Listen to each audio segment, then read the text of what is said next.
오늘 우리에게 주신 하나님의 말씀 시편 142편 1절로 7절의 말씀을 보시겠습니다. 시편 142편 1절부터 7절의 말씀입니다.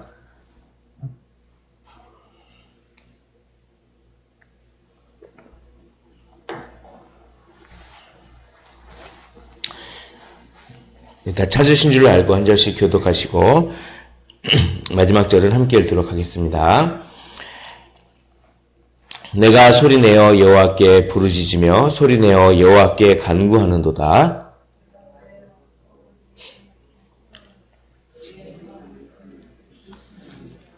내 영이 내 속에서 상할 때에도 주께서 내 길을 아셨나이다. 내가 가는 길에 그들이 나를 잡으려고 올무를 숨겼나이다.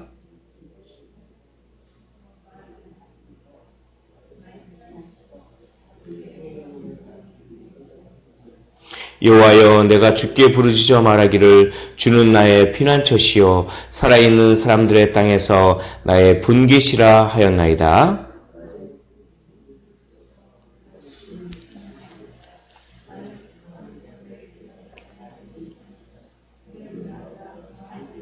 함께 읽겠습니다.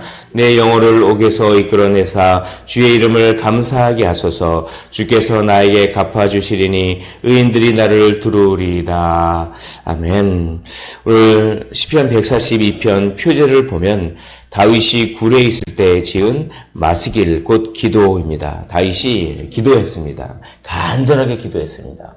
언제 간절하게 기도했냐면 굴에 그렇게 있을 때, 다윗이 굴에 있을 때가 아마 사무엘서에 보면은 2번 정도 있었던 것 같습니다. 그래서 아둘람 굴, 또 엔게디에 있는 굴, 그게 이제 전부 다 사울을 피해서, 사울이 막 쫓아오니까 막 도망가다가 굴에 숨어서 있었던 그때 자기를 죽이려고 막 쫓아오는데 이때 급하게 어디 피할 데는 없고 막 그래서 막 급하게 굴에 딱 들어갔는데 언제 또 발각될지도 모르고 그러면서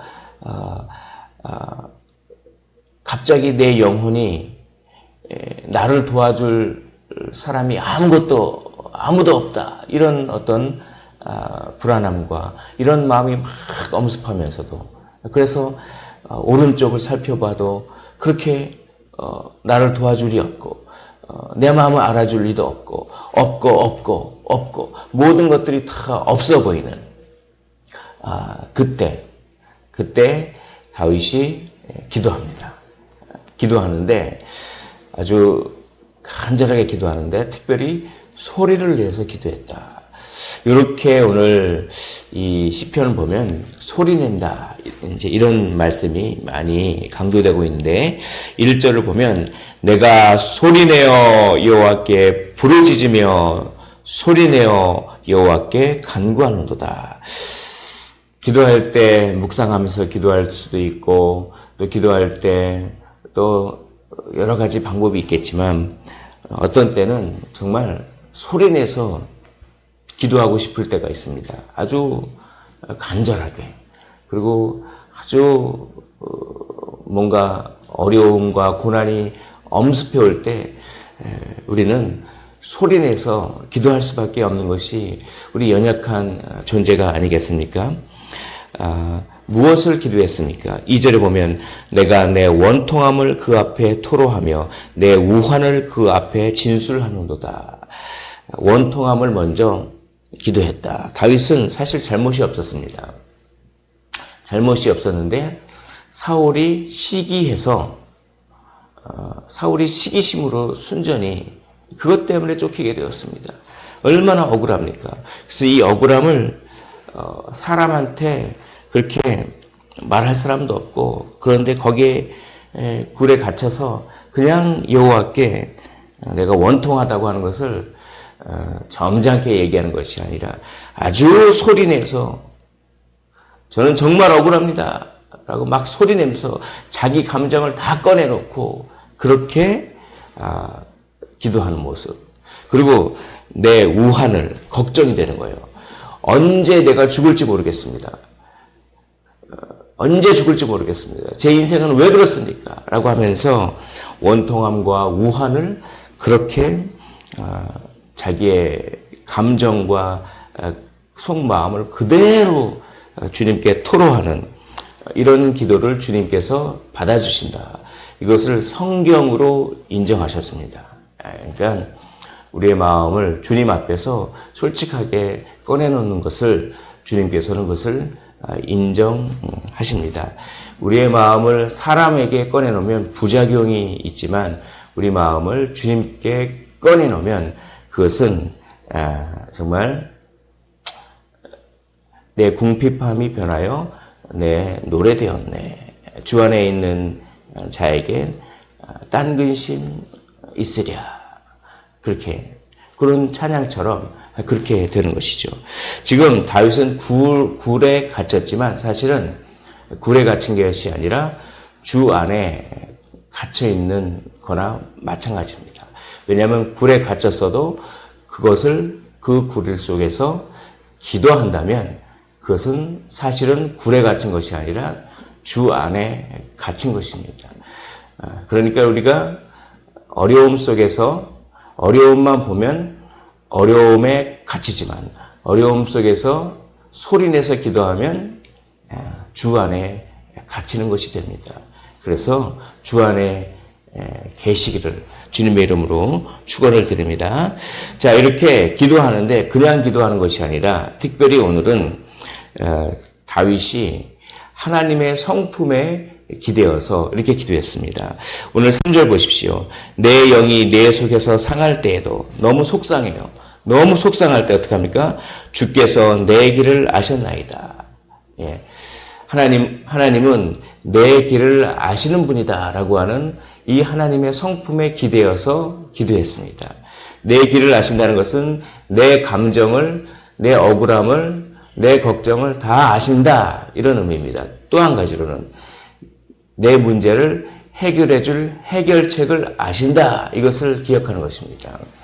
또 두 번째, 하나님의 어떤 성품을 기대했습니까? 5절을 보십시오. 5절 여호와여 내가 주께 부르짖어 말하기를 주는 나의 피난처시요 살아있는 사람들의 땅에서 나의 분깃이라. 뭡니까? 하나님은 나의 피난처고 나의 분깃, 나의 기업, 그러니까 나의 유산, 나의 모든 것. 하나님 나의 모든 것이기 때문에 나를 인도해 주시는, 나를 보호해 주시는 그런 피난처시요 나의 분깃이다 라고 하는 이 하나님의 성품을 기대했습니다. 기대면서 소리내어 부르짖었습니다. 그냥 소리내서 부르짖기만 한다면 좀 그 효과가 조금 덜하겠죠. 그러니까 우리가 기도할 때 일단은 힘들면 억울하고 걱정이 있으면 그냥 소리를 막 지르면서 먼저 기도하십시오. 그런데 그렇게 막 기도하다가 어떻게 합니까? 점점 주님께서 알려주시는 거예요.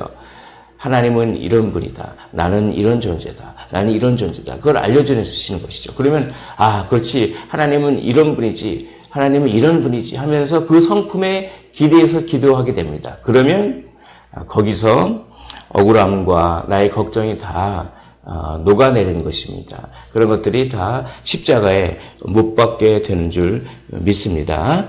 그리고 7절 보십시오. 내 영혼을 옥에서 이끌어 내사. 주님은 내 영혼을 감옥에서 꺼내 주실 수 있는 전능하신 분이다 라고 하는 그 성품을 또 의지했습니다. 또 그래서 주의 이름을 감사하게 하소서. 주께서 나에게 갚아주시리니. 주님은 갚아주시는 분이다 라고 하는 이 성품을 의지했습니다. 사랑하는 성도 여러분, 우리가 상황이 너무 어려운 상황이 닥쳐오면 그 상황이 너무 크게 닥쳐오기 때문에 그 상황만 보이고 다른 것은 보이지 않습니다. 4절을 보시면 오른쪽을 살펴보셔서 나를 아는 이도 없고 나의 피난처도 없고 내 영혼을 돌보는 이도 없나이다. 없고 없나이다. 아무도 나를 도와주는 것 같지 않고 없습니다. 그러나 그때 어떻게 합니까? 먼저 소리를 지르면서 주님께 무조건 부르짖으십시오. 그 다음에 두 번째 어떻게 합니까? 주님의 성품을 하나하나 떠올려 보십시오. 내 길을 아시는 그 주님이시지. 나의 피난처시오. 나의 불기신 주님이시지. 나를 감옥에서 이끌어내실 전능하신 그 하나님이시지. 그리고 나에게 원수를 갚아주시는 그런 하나님이시지. 라고 하면서 이 성품을 하나하나 그렇게 기억하면 그 하나님의 성품을 기억할 때 성령께서 역사해 주셔서 그렇지 아무도 없는 것이 아니라 그런 성품을 가지신 하나님이 계시지라고 우리 마음을 바꿔주십니다. 할렐루야.